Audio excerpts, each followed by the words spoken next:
السلام علی رسول الکریم اما بعد فاعوذ باللہ من الشیطان الرجیم بسم اللہ الرحمن الرحیم ولا تسبوا الذین یدعون من دون اللہ، انہیں برا نہ کہو جنہیں وہ اللہ کے سوا پوچھتے ہیں۔ فیسبوا اللہ عدوا بغیر علم، وہ زیادتی کرتے ہوئے جہالت کی وجہ سے اللہ کی شان میں بے ادبی کریں گے۔ کذالک زینا لکل امت عملہم، یوں ہی ہم نے ہر امت کی نگاہ میں اس کے اعمال کو آراستہ کر دیا۔ ثم الی ربہم مرجعہم، پھر انہیں اپنے رب کی طرف پھرنا ہے۔ فینبئہم بما کانوا یعملون، تو وہ انہیں بتا دے گا جو وہ کرتے تھے۔ آیت نمبر 108 سورہ انعام۔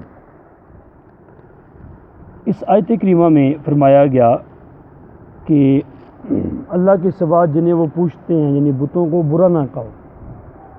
اس سے کیا مراد ہے؟ حضرت قتادہ رضی اللہ تعالیٰ عنہ کا قول ہے کہ مسلمان کفار کے بتوں کی برائی کیا کرتے تھے تاکہ کفار کو نصیحت ہو اور وہ بت پرستی کے عیب سے باخبر ہوں، مگر ان ناخدا شناس جاہلوں نے بجائے نصیحت حاصل کرنے کے شان الہی میں بے ادبی کے ساتھ زبان کھولنی شروع کر دی۔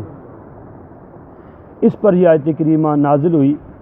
اگرچہ بتوں کو برا کہنا ان کی حقیقت کا اظہار اطاعت و ثواب ہے، لیکن اللہ تعالیٰ اور اس کے رسول صلی اللہ علیہ وسلم کی شان میں کفار کی بدخویوں کو روکنے کے لیے اس کو منع فرما دیا گیا۔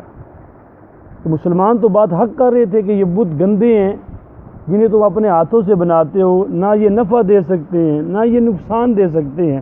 اب ان کا اظہار کرنا بھی کار ثواب تھا، ان کے عیبوں کو بیان کرنا بھی کار ثواب تھا تاکہ یہ کفار جو ہیں اس سے بچیں اور ایک وحدہ لا شریک کی عبادت کے لیے راضی ہو جائیں۔ لیکن جہالت کی بنا پر اب انہوں نے کیا کیا؟ نصیحت حاصل کرنے کے بجائے اللہ اس کے رسول کی شان میں بے ادبی کرنا شروع کر دی۔ اس لیے مسلمانوں کو کہہ دیا گیا تم کیا کرو، رک جاؤ، بتوں کو برا والا نہ کہو۔ ایک قول یہ انباری کا قول ہے، یہ حکم اول زمانہ میں تھا، شروع اسلام میں تھا۔ جب مسلمانوں میں طاقت آ گئی تو کفار کو رب کی شان میں گستاخی سے روک سکیں، اتنی طاقت آ گئی تو انہیں اس کی اجازت دے دی گئی کہ اب بتوں کو برا کہو، بتوں کے عیب ان بت پرستوں کے سامنے بیان کرو تاکہ وہ کیا کرے؟ نصیحت حاصل کریں۔ ورنہ تو خود قرآن کریم میں شیطان اور بتوں اور سرداران قریش کی برائیاں بکثرت بیان کی گئی ہیں۔ اگر بتوں کی برائیاں بیان کرنا منع ہوتا تو قرآن کیوں بیان کرتا؟ قرآن نے تو بار بار بتوں کی برائیاں بیان کی ہیں، قرآن نے تو بار بار شیطان کی برائیاں بیان کی ہیں، قرآن نے تو بار بار سرداران قریش کی برائیاں کو کیا کیا ہے؟ بیان کیا ہے۔ تو پتہ چلا بتوں کو برا کہنا اب منع نہیں ہے، بلکہ کہا جائے تاکہ لوگ اس سے کیا کریں؟ باز آ جائیں۔ اس آیت سے مفتی احمد یار خان نعیمی رحمۃ اللہ علیہ فرماتے ہیں کچھ باتیں معلوم ہوتی ہیں۔ ایک یہ کہ اگر غیر ضروری عبادت ایسے فساد کا ذریعہ بن جائے جو ہم سے مٹ نہ سکے، اس کو چھوڑ دیا جائے، اس سے کیا کیا جائے؟ چھوڑ دیا جائے۔ دوسرا یہ واعظ عالم اس طریقے سے واعظ نہ کرے جس سے لوگوں میں ضد پیدا ہو جائے۔ اب زبردستی اعمال بھی لوگوں کے اندر اتارنے ہیں تو خود بندے کو کردار ادا کرنا پڑتا ہے۔ مثال کے طور پر کوئی بندہ داڑھی نہیں رکھتا، اسے برا بلا کہیں تو داڑھی نہیں رکھتا، میں تیرے سے ہاتھ ہی نہیں ملاتا، میں یہ نہیں کرتا، اب وہ ہو سکتا ہے رکھنی بھی ہو تو اب نہیں رکھے گا۔ اچھا، نمازی نماز نہیں، بے نمازی ہے نماز نہیں پڑھتا، اس کو اب اتنا برا برا کہنا شروع کر دو، حقارت کی نگاہ سے دیکھنا شروع کر دو، گویا کو مسلمان ہی نہیں۔ اب وہ پہلے ہو سکتا ہے پڑھے، اب نہ پڑھے گا۔ اس لیے پیار محبت سے نماز کے فضائل بیان کیے جائیں، نیکی کی دعوت دی جائے۔ بھائی نماز نہ پڑھنے کی وعیدیں یہ ہیں، پڑھو گے تو ثواب یہ ہے۔ اب اس کے دل میں یہ باتیں اتریں گی نماز کی فضیلت کی، نہ پڑھنے کی وعیدیں اس کے دل میں اتریں گی، انشاءاللہ وہ نمازی بن جائے گا۔ ہر بنا کام بگڑ جاتا ہے نادانی سے۔ پیار محبت نرمی شفقت سے جو کام ہو سکتا ہے وہ سختی سے کام نہیں ہو سکتا۔ تیسری بات یہ معلوم ہوئی، اگر کسی کے متعلق یہ کبھی اندیشہ ہو اسے نصیحت کرنا اور زیادہ خرابی کا باعث ہوگا تو نہ کرے. سمجھتے ہیں کہ بھائی اس کو نصیحت کی گئی تو جتنی خرابی تک ہے اس سے زیادہ خرابی پڑ جائے گا، اب نصیحت نہ کرے اسے. اور دوسری بات، نصیحت کسی کو کب کی جائے یہ بھی جاننا چاہیے نا. کلم الناس علی قدر عقولہ، لوگوں کے سامنے ان کی عقلوں کے مطابق بات کرو. اب کہاں کس کو کیا نصیحت کرنی ہے یہ بھی بندے کو معلوم ہونا چاہیے. مثال کے طور پر ایک بندے کی کوئی غلطی کی، آپ بڑے میدان سب کے سامنے پوری مجلس کے سامنے اس کی آپ بےزتی کرنا شروع کر دیں، اسے سمجھانے شروع کر دیں بھائی یہ تو غلط ہے، یہ تو ایسا ہے، یہ تو ویسا ہے. اب وہ نصیحت اس نے حاصل کرنی بھی تھی، اب نہیں کرے گا. وہ سب کے سامنے نصیحت کرنا اسے نصیحت نہیں ہے، اسے ذلیل کرنا ہے. نصیحت کرنی ہے تو سائڈ پہ لے جا کر پیار سے سمجھایا جا سکتا ہے. اس لیے جہاں جیسا موقع ہے اس کے مطابق بات کرنی چاہیے. اور چوتھی چیز یہ ہے، کبھی ضد سے انسان اپنا دین بھی کھو بیٹھتا ہے، اور یہ اتنا نقصان ہوتا ہے جب ضد بھی آ جائے، شیطان اس کا ساتھ دیتا ہے، نفس اس کے ذات ہوتا ہے، تو انسان کیا کرتا ہے، اپنا دین تک چھوڑ دیتا ہے. کیونکہ کفار مکہ اللہ کو تو مانتے تھے، اللہ کو مانتے تھے. جب مسلمانوں نے بتوں کی برائیاں بیان کرنا شروع کی تو پھر وہ کیا کرنے لگے، پھر حضور صلی اللہ علیہ وسلم کی ضد میں اللہ کی شان میں بھی بے ادبی کرتے تھے. تو ضد میں آ کے بندہ اپنا دین بھی کیا کرتا ہے، چھوڑ دیتا ہے. تو اگلے بندے کو ضد میں لانے کے بجائے بڑی پیار سے، محبت سے، نرمی سے، اور ایک بندہ ایک بات نہیں کر رہا، چھوڑ دیں آپ اپنا کام کرتے جائیں، نرمی سے سمجھاتے جائیں.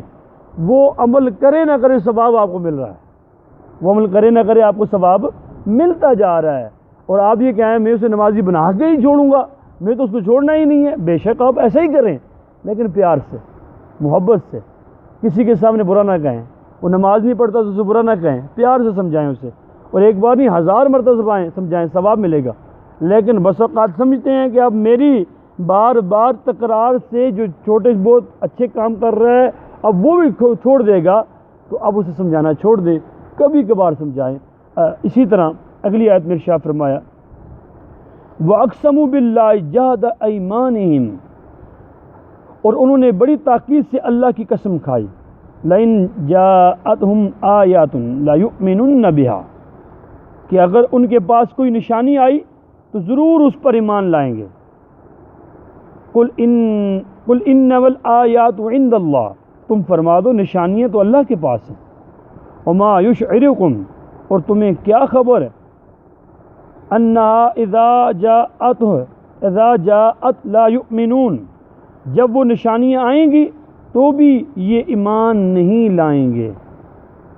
اب اس آیت کریمہ میں بیان کیا گیا کہ کفار مکہ نے تاجدار رسالت صلی اللہ تعالی وسلم کی خدمت میں عرض کی، آپ صلی اللہ تعالی وسلم موسیٰ علیہ السلام، عیسیٰ علیہ السلام کے معجزات بیان فرماتے ہیں، اگر ہم کو ہمارے منہ مانگی نشانیاں دکھا دیں تو ہم آپ صلی اللہ تعالی وسلم پر ایمان لے آئیں گے. تو نبی پاک صلی اللہ تعالی علیہ وسلم نے فرمایا تم کیا چاہتے ہو؟ انہوں نے کہا ہم چاہتے ہیں صفا پہاڑ سونے کا ہو جائے اور ہمارے ساتھ اور ہمارے بعض مردے جی کر آپ کی گواہی دیں، آپ صلی اللہ علیہ وسلم کی گواہی دے دیں، یا فرشتے ہمارے سامنے آ جائیں. تو آپ صلی اللہ تعالی علیہ وسلم نے ارشاد فرمایا اگر ان میں سے کچھ دکھا دوں تو ایمان لے آؤ گے؟ تو وہ قسم کھا کر بولے ضرور. آپ صلی اللہ تعالی وسلم نے ارادہ فرمایا کہ دعا کریں کہ پہاڑ سونے کا بن جائے، فرشتے سامنے آ جائیں، مردے زندہ ہو جائیں. تو فوراً حضرت جبریل علیہ السلام نے آ کر عرض کی اے محبوب صلی اللہ تعالی علیہ وسلم، آپ جو دعا کریں گے قبول ہو جائے گی، آپ مستجاب الدعوات ہیں، امام الانبیاء ہیں. آپ دعا کریں گے، دعا بعد میں ختم ہوگی، قبول رب پہلے فرما دے گا. لیکن اگر یہ ایمان نہ لائے پھر بھی تو ابھی ہلاک ہو جائیں گے، کیونکہ یہ اعلانیہ معجزہ مانگ رہے ہیں. اور اعلانیہ معجزہ مانگا جائے اور لوگ سارے کے سارے مانگ رہے ہیں، اگر یہ معجزہ آپ نے دکھا دیا اور یہ پھر بھی ایمان نہ لائیں، اسی وقت مر جائیں گے، اسی وقت ہلاک ہو جائیں گے. تو اگر زندہ رہے تو شاید ان میں کوئی ایمان لے آئے. تب حضور اقدس صلی اللہ تعالی وسلم نے دعا کا ارادہ چھوڑ دیا. اس پر یہ آیت کریمہ نازل ہوئی۔ اب ایک اور بات عرض کرتے چلوں، حضور علیہ السلام کے معجزات تو وہ اپنی آنکھوں سے دیکھتے ہی دیکھتے تھے۔ حضور علیہ السلام نے چاند کو 2 ٹکڑے کیا، کفار مکہ نے دیکھا، لیکن طلب سب نے نہیں کیا تھا۔ اگر سارے کے سارے اس معجزے کو طلب کرتے، پھر دیکھنے کے بعد ایمان نہ لاتے، ہلاک ہو جاتے۔ طلب 2 بندوں نے کیا تھا، ابو جہل کے کہنے پر حبیب یمنی نے طلب کیا تھا۔ اس طرح ایک چیز معجزے کو ساری قوم مانگے اور نبی علیہ السلام دکھا دیں، پھر ایمان نہ لائیں، پھر وہ ہلاکت ان کا مقدر بن جاتی ہے۔ اس لیے آپ علیہ السلام کو یہ معجزے دکھانے سے کیا کر دیا گیا؟ منع کر دیا گیا۔ اب ذرا غور کریں، وگرنہ میرے آقا صلی اللہ علیہ وسلم خود ارشاد فرماتے ہیں، جب آپ 3 دن تک آپ کے گھر میں کچھ نہ بنا، کھانے کے لیے کچھ نہ تھا، اور آپ علیہ السلام کی جو بھوک تھی اختیاری تھی، تو فرشتہ آپ کی بارگاہ میں حاضر ہوا، عرض کرنے لگا یا رسول اللہ صلی اللہ علیہ وسلم، آپ چاہیں تو پہاڑ کو سونے کا بنا کر آپ کے ساتھ چلانا شروع کر دیا جائے۔ آپ علیہ السلام نے سر جھکایا اور جھکا کر فرمایا، سر اٹھایا، فرمایا الدنیا مال من لا مال لہ، الدنیا دار من لا دار لہ، ویجمع من لا عقل لہ۔ دنیا اس کا گھر ہے جس کا کوئی گھر نہیں ہے، دنیا اس کا مال ہے جس کا کوئی مال نہیں ہے، دنیا کو جمع کرنے میں فقط وہی کوشش کرتا ہے جس کے پاس عقل نہیں ہے۔ آپ چاہے اشارہ فرمائیں تو پہاڑ سونے کا بن جائے۔ آپ اشارہ فرماتے ہیں آسمان کا معجزہ ہے، سورج آسمانوں پر ہے چاند، اور اس کو آپ نے 2 ٹکڑے کر دیا۔ آپ نے اشارہ فرمایا حضرت مولا کائنات کرم اللہ وجہ کریم کے لیے ڈوبے ہوئے سورج کو واپس عصر کے وقت پر لے آئے۔ آپ کے معجزات تو بے شمار تھے، جتنے معجزے باقی انبیاء کو دیے گئے اتنے بلکہ اس سے بھی زیادہ معجزات آپ علیہ السلام کو دیے گئے۔ وجہ کیا تھی کہ جہاں معجزات آپ نے نہ دکھائے، اس میں حکمت یہ تھی کہ اگر ساری قوم مل کر معجزہ مانگے اور آپ دکھا دیں، وہ ایمان نہ لائیں گے تو سارے کیا ہو جائیں گے؟ ہلاک ہو جائیں گے۔ اس حکمت کے پیش نظر آپ نے معجزات نہیں دکھائے۔ اللہ تعالیٰ کی بارگاہ میں دعا ہے جس پر عمل کرنے کی توفیق عطا فرمائے۔ دعا پڑھ لیتے ہیں۔